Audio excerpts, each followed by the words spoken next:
Okay, so I have this man who pays all my bills, right? It's been like, I don't know, like a year or two of this, and he sends me money like twice a month, all right?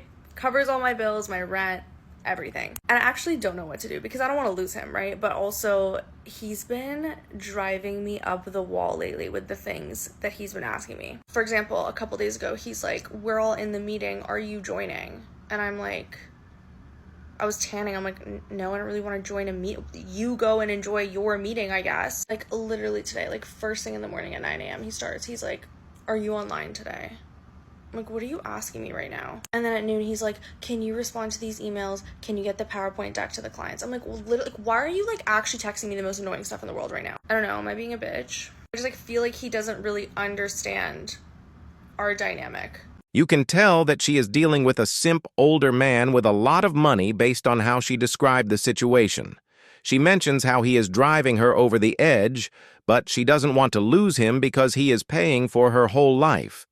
This is why it is not good to lead with money, fellas, because women will keep men they don't even really like around as long as they are paying for most of their expenses, especially if they know they haven't really earned this type of treatment. If he's smart, he would run for the hills and save his money, because he even tried to invite her into his spaces, just to get a bitter response. Not saying it is bad to buy a woman things, but do it so long as the woman you are dealing with is actually providing value to your life and is enthusiastic in your presence. Girl, have you ever thought that maybe, just maybe, your husband is 5'7"? Because this whole thing, like, oh, dude needs to be over 6 feet and he's got to make over 6 figures and da-da-da-da-da. Do you understand the statistic of that? Like, do you know, I don't even know what the statistic is of that, but it's not a lot of men are over 6 feet and make over 6 figures. Like, your husband might be 2 inches taller than you, but the best man in the entire world. The most caring and protective and loving and generous man. A man who is not afraid to get down on one knee. A man who is not afraid to be a good daddy to some babies. A man who will help you in life. Not a man who is 6'4" and thinks that he is God's gift to fucking earth. Because honestly, us on the internet have made them feel like they are special just because they're tall.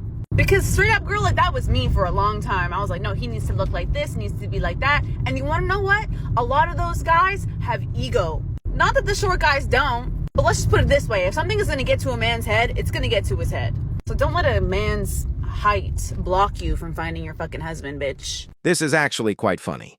The obsession of 6 feet, 6 figures needs to be studied. Many women are rather shallow and superficial when it comes to their preferences.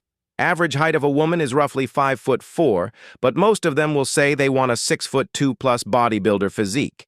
Instead of worrying only about external features, women should be more concerned about other traits, like personality, confidence, level-headedness, and compatibility. Yes, having money is important, but too many women miss opportunities with great men that may not be their type height-wise, but are otherwise really quality dudes. Average height for men is around 5'9", so by that logic, most men are taller than them anyways. On top of that, a man who is over 6 feet and making 6 figures per year is extremely scarce, so because of that, they either need to lower their standards slightly or stay overly picky and wound up alone.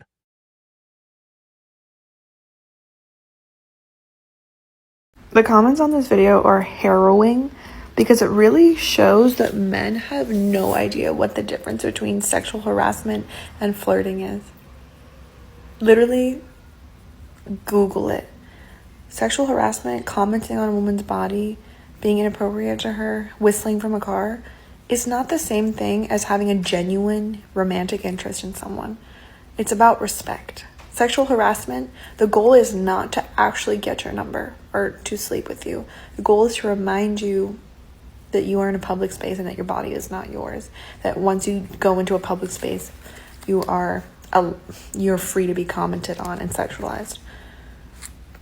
This is the whole fucking problem.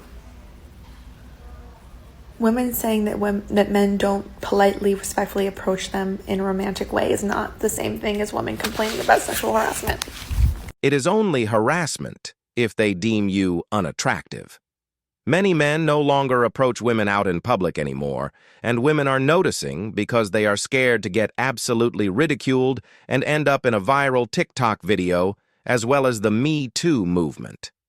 Women will say that the worst thing that can be said is, "No thanks, I'm not interested." But that isn't true.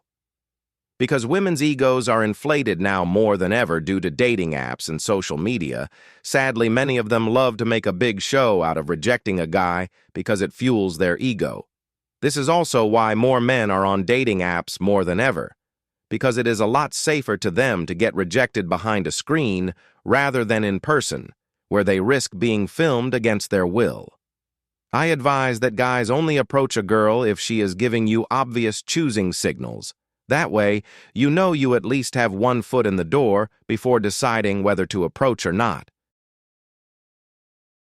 If you are a male species and any girl, your girlfriend, your talking stage, situationship, your female friend, rants, vents, complaints, please do not give us advice. Like, in our head, we know what to do. We know what steps we need to take to get into the goal or what we need to do. We just want emotional support. We want somebody to empathize with us. We want somebody to be dramatic with us. The next time we're like, oh my God, like, guess what happened? As soon as she says, go like this, oh my God, what happened?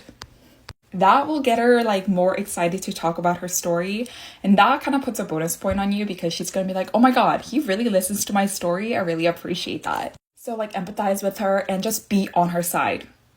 If she's wrong, obviously like indirectly tell her she's wrong, but try to be on her side if she was just like ranting. Us men do not like to be emotional tampons.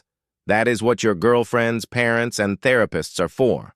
The fact that she is also trying to advise men to not even offer advice, but only to just sit there and listen, is not productive at all for either party. If you are venting to a man, we are going to assume that you came to us for a possible solution, since us men are problem solvers by nature. Women will also complain and unload their problems unto men they have friend-zoned, because they know that they can get away with it, since a lot of friend-zoned guys will just take it and not walk away, hoping and praying that she will give them a chance. If you've known a woman for a decent amount of time, and there has been no kind of physical intimacy, chances are you in the friend zone. You are much better off dealing with women who are actually into, since you can't make a chick like you over time if she already doesn't view you like that. Okay, I need advice. If a guy likes my Instagram story, am I right in thinking that he's interested in me? Or is that jumping to conclusions? Because I just feel like there have been too many occasions where I've received a like on my Instagram story and then I've gone, oh, this person's interested in me, but then they're not. So what are we doing? Why are we just liking stories willy-nilly? Because I don't think that is fair on the person receiving the like, who then maybe gets excited about something that she shouldn't. I don't know. Like the pic I posted, actually, let's pretend like this wasn't a real life example, but you know what I mean? Anyway, help me, please. In my humble opinion, it is extremely arrogant to think that someone is interested in you just because they liked your story, especially if it was only once. There's a chance that they just liked the story in general, not necessarily that they were shooting their shot. Because modern women spend significant amount of time on their phones, many have started to equate liking posts and stories to attraction. Unless a guy is actually hitting you up in your DMs, he probably really isn't into you like that. They could test this by sending them a direct message, but they wouldn't do that, because they don't make the first move, even if they are very attracted to a guy. Also, liking a woman's story is pretty pointless, because more often than not, she wouldn't even give you the time of day anyways. So all you are doing is inflating her ego more and more. So you're ready to start dating, but you have no idea where to find good women. Well, here are 3 places where you can find high quality women. If you're single and struggling to find women that you actually hit it off with, I suggest you hit that follow button so that we can solve that. First place you want to look is group fitness classes, particularly Pilates, yoga, or bar. These classes are filled predominantly with women, so you would automatically stand out, which is a huge plus. And they are all women who care about their health and continuously bettering themselves. The second place to look is coffee shops. Now, don't just go to coffee shops. Find 1 or 2 coffee shops where you can become a regular at. Because coffee shops are filled with hardworking and ambitious women, and they are an easy place to make small talk. And the last place to look is charity, volunteer, or fundraising events. High quality women are passionate about making a difference in the world, so they can often be found at charity or fundraising events supporting the causes that they believe in. So give these places a shot and let me know how it goes. I am glad that she pointed out that yoga, barre, and Pilates classes are predominantly women. She mentions how you would stand out, but trust me, not in a good way. If you actually signed up for these types of classes, the women would immediately know that you are desperate, since you entered into their space. You are better off going to a regular gym that is more gender neutral if you want to possibly find a healthy, like-minded woman. As for coffee shops, this is actually a decent one. If you frequent enough, they could be a great place to find regular, down-to-earth women, and this option gives you plenty of potential conversation starters, such as, how often do you frequent this place? Or, what is your choice of beverage today? Nice and simple. As for charity and volunteer events, this is an absolutely amazing option because you will meet women who are friendly, caring, and of sound mind. Fellas, do not try to seriously date women who you meet at bars, parties, and nightlife in general. These women who get intoxicated a lot often have a lot of unresolved inner conflicts that you are not obliged to fix or deal with. Simply enjoy your night out with your buddies, and if you do happen to stumble upon a woman, just keep the conversation fun and lighthearted so she doesn't get any wrong ideas. That's all for today. Hold the line, brothers.